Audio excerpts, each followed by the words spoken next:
What's up, guys? Coming at you from Shenzhen again for another carpool coronavirus. This one's going to be a little bit different. I am going to remain stationary, so first things first, let me flip the camera around so you can see the neighborhood.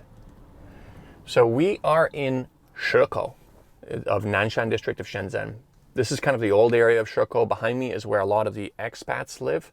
So you get a lot of people from many different countries here. I'm out to pick up water. We usually have those 20-liter containers of water, and we buy a bunch of them before Chinese New Year starts because they are obviously off for the holidays.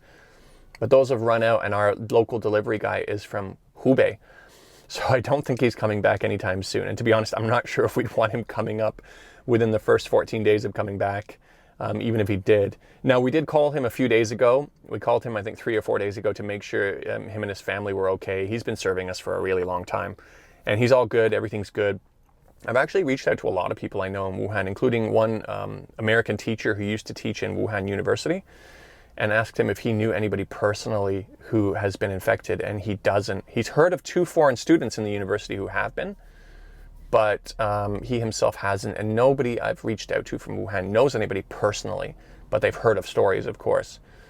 So, onto the content. Hopefully this video is going to be a little bit of a short one, but I always say that, so let's see if I can actually accomplish it this time. This is actually going to be more of a message of support from my friends and neighbors on the ground here in China, especially considering I know how many of you watch my channel and the channels of others on YouTube. We've all been stuck at home here, kind of avoiding contact with others. Even as we go out to buy our groceries, we kind of stick to ourselves. Those of us with kids, we know how difficult it's been to keep them cooped up for this long. But you know what? This is something we got to do, and we all know that. Those of us who also have businesses know how massive of a hit this will be. And we've already heard things from reports from a lot of the bigger franchise groups saying this is going to be very difficult for them to recover from. But they push on, and they're still continuing to pay the salary for all of their staff back at home for the moment.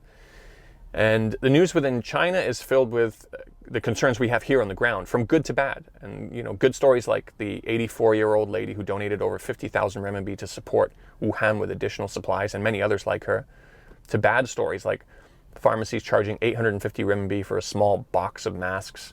And that one actually might be facing a 3 million renminbi fine from the government now. And, from other good stories too, like the disabled farmer who donated his vegetables to the visiting doctors in Wuhan who have come out from neighboring provinces to help with the crisis. And to, again, unfortunate stories like the incompetent CDC worker at the Shenzhen's Huanggang port who couldn't answer the most basic questions about this pandemic and who has since been removed from her post. To the supposed China experts and China watchers who pretend to their audience that they're sharing top secret information from China because all criticisms are banned here, I know that you know exactly how untrue that is.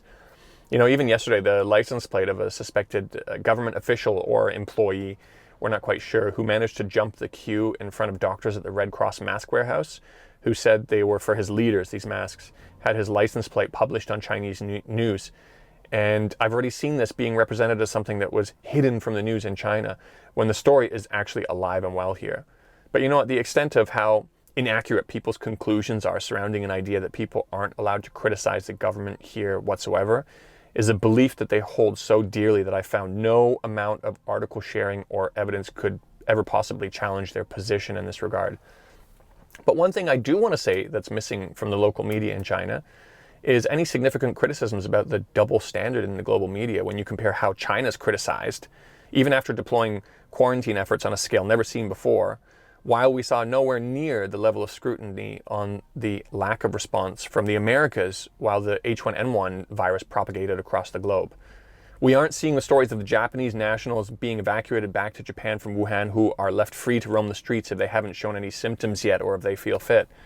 And we aren't seeing the stories of the bus driver in the UK whose job it is to drive high-risk patients evacuated back from China to a quarantine area, completely unprotected, while standing next to CDC workers wearing full biohazard suits. Then that bus driver is told to just go home afterwards and self-quarantine.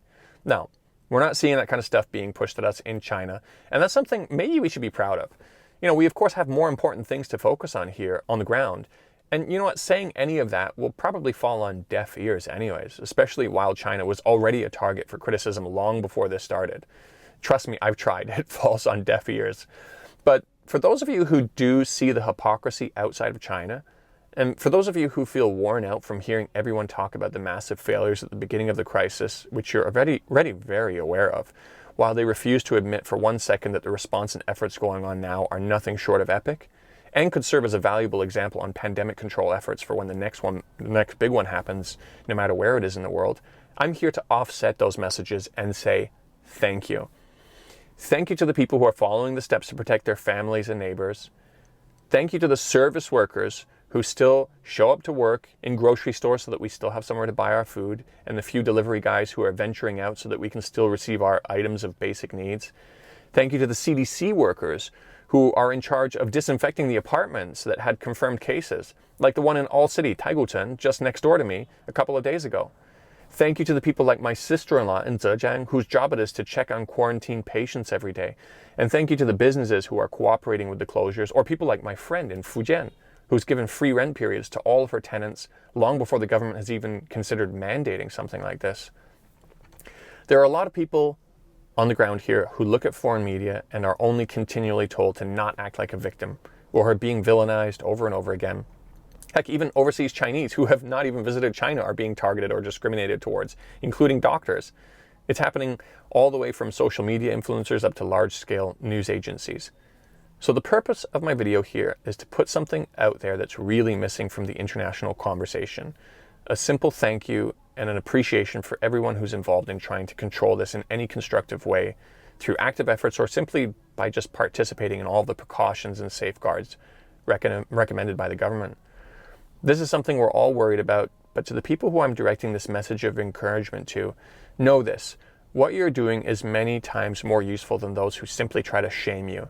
The lack of empathy goes as high as to people like Wilbur Ross, the American Commerce Secretary, who said this pandemic in China is going to be great for the US economy. But you know what? If you pay close enough attention, that's what many of these people have been doing all along anyways, even before this started. They've simply found a new excuse to support a pre-existing agenda.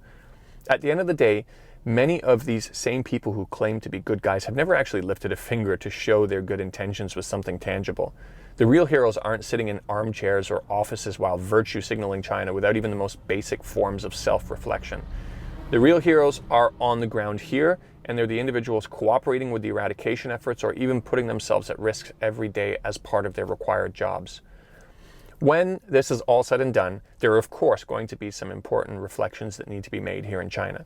If the response is going to be anything like what I've witnessed from living in China for over a decade and having dealt with both the environmental and FDA departments through my business here, we can probably expect a pretty massive shakeup after this. The awareness that's going to come out of a massive event like this in China is another positive we can look forward to. But with almost everything being shut down at the moment, first things first, let's get this virus under control and hope that our efforts prove to be enough. 加油, China, and I will see you guys in the next video.